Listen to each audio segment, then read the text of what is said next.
அனைவரும் சர்வகடாட்சம் பெறுக. தான் தோன்றி ருத்ர ஸ்ரீ ஷீரடி சாய்பாபா புவனேஸ்வரி சேத்திரத்திலிருந்து இந்த பதிவு உங்களுக்காக. வரக்கூடியது பொங்கல். தை பிறந்தால் வழி பிறக்கும். தை பிறந்தாலே எப்படிப்பட்டவங்களுக்கும் வழி பிறக்கும். விவசாயிகளுக்கும் சேர்த்து ஒரு நல்ல பொற்காலமாக அமையக்கூடியது இந்த தை மாதம்.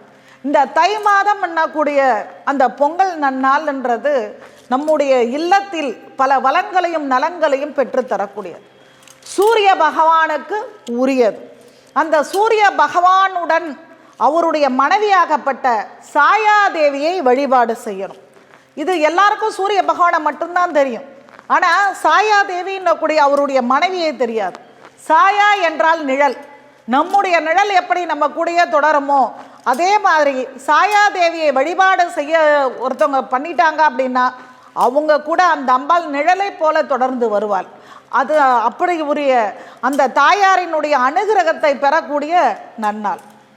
காலையில் பார்த்திங்கன்னா பொங்கல் நன்னாளில் நம்மெல்லாம் எந்திரிச்சு குளிச்சுட்டு புத்தாடைகளை அணிவது பழக்கம்.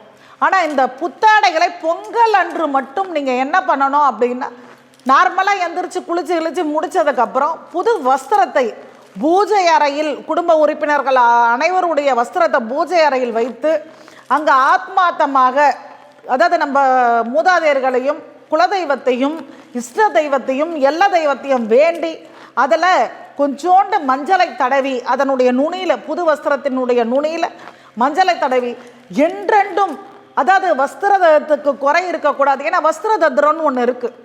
சில பேருக்கெல்லாம் துணி கிழிய ஆரம்பிக்கும், தையல் விட ஆரம்பிக்கும், தீப்பிடிக்க ஆரம்பிக்கும், ஏதோ ஒரு விதத்தில் அந்த துணிகள் கிழிய ஆரம்பிக்கும், வஸ்திரங்களில் எடுக்க முடியாமல் இருக்கும். ஏழ்மை நிலையில் இருக்கும்போது சில விதத்தில் பார்த்திங்கன்னா அந்த வஸ்திர தத்ரங்கள் வர ஆரம்பிக்கும். அப்படிப்பட்ட தத்ரங்கள் நம்மளை அண்டாமல் இருக்கணும்னா வஸ்திரத்தை நன்னாளிலாவது ஒரு மஞ்சளை தடவி அங்கே ஆத்மார்த்தமாக பூஜை அறையில் வைத்து ஒரு தூப தீபத்தை காட்டி அந்த வஸ்திரத்தை நம்ம அணிஞ்சிக்கணும். அணிஞ்சு முடித்ததுக்கப்புறம் வெளியே, அதாவது பார்த்தீங்க அப்படின்னா இது கௌரி நேரம்னு ஒன்று இருக்கும். ஏன்னா பொங்கல் வைக்கிறதுக்குன்னு ஒரு நேரம் இருக்குது.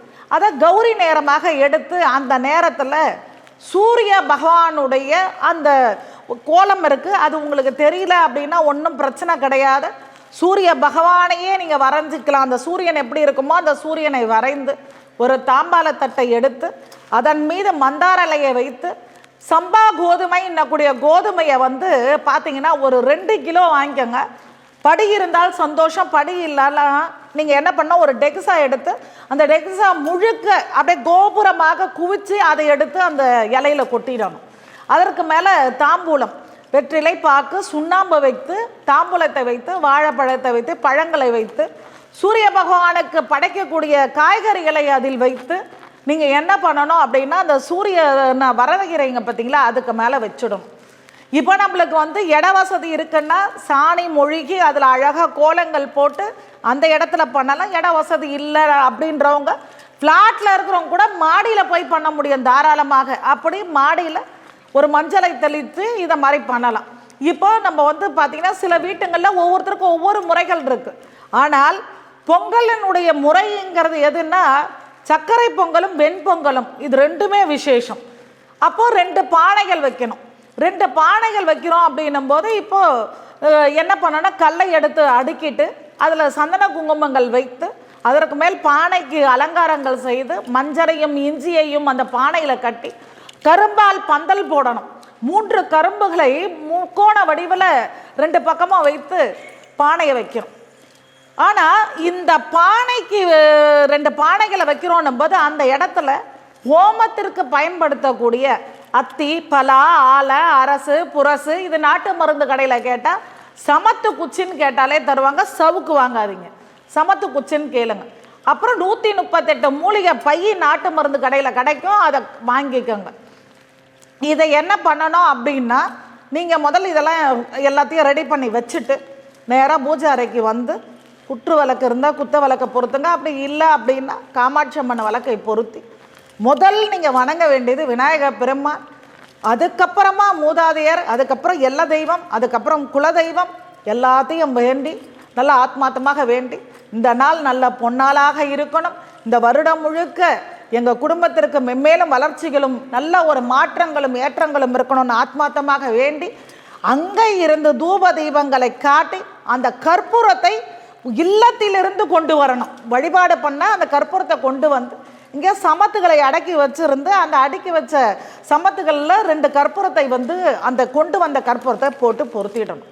அதுக்கப்புறமா அந்த பானையில் என்ன பண்ணணும் அப்படின்னா, ஒரு அரை பானை ஜலத்தை விடுறீங்கன்னா ஒரு 1 லிட்டர் பசும்பாலை, எது வெண்பொங்கலுக்குமா இருக்கட்டும் இல்லை சக்கரை பொங்கலுக்காக இருக்கட்டும், பசும்பாலை இருந்தால் பசும்பாலை, இல்லைன்னா கவர் பாலை ஊற்றி வச்சுருங்க. சங்கு, கண்டிப்பாக சங்குநாதம் ரொம்ப ரொம்ப ரொம்ப முக்கியம். அந்த சங்குநாதம் அவ்வளோ ஒரு அளப்பரிய தன்மையை கொடுக்கக்கூடியது, அதுவும் குறிப்பாக பொங்கல் அன்னைக்கு. அப்போ என்ன பண்ணணும் அப்படின்னா, இந்த பால் பொங்கி வரும், அந்த பொங்கி வரும்போது அந்த சங்குநாதத்தை அந்த இடத்துல வந்து ஒலிக்கணும். கிராமத்தில் பார்த்தீங்கன்னா குலவி கொட்டுவாங்க. அந்த குலவி கொட்டும் போது அதனுடைய தன்மை வந்து ரொம்ப அளப்பரிய தன்மை. நம்ம சங்குநாதம் சித்திரகுள் முறையில் ரொம்ப பிரசித்தி பெற்றது. சங்குநாதத்தை பண்ணி அதுக்கப்புறம் அரிசியை போட்டு பொங்கல்லாம் பண்ணிடுறீங்க. பொங்கல்லாம் பண்ணி தாமரை இலை இருந்தால் ரொம்ப விசேஷம். அந்த வெண்பொங்கலையும் சக்கரை பொங்கலையும் தாம்பால தட்டில் தாமரை இலையை வைத்து சூரிய பகவானுக்கு சூரிய பதார்த்தத்தை சமைத்து இதெல்லாம் வச்சு நம்ம வந்து ஆதித்ய தேவா போற்றி சாயா தேவியே நமக அப்படின்னு சூரிய பகவானை பார்த்து வணங்கி, நமக்கு தெரிந்த இப்போ சில இடத்துங்கள்ல சொந்த பந்தங்கள் ஒன்று சேர்ந்து பண்ணுவாங்க, அது ரொம்ப நல்ல ஒரு விஷயம். அப்படி இல்லைன்னும் போது தெரிஞ்சவங்க அறிஞ்சவங்களுக்கெல்லாம் இந்த பிரசாதத்தை எல்லாருக்கும் கொடுக்கணும். நம்ம வீட்டுக்கு வரவங்களுக்கெல்லாம் ஒரு மந்தார இலை போட்டு சாப்பாடு கொடுக்கணும். இது வந்து விசேஷம்.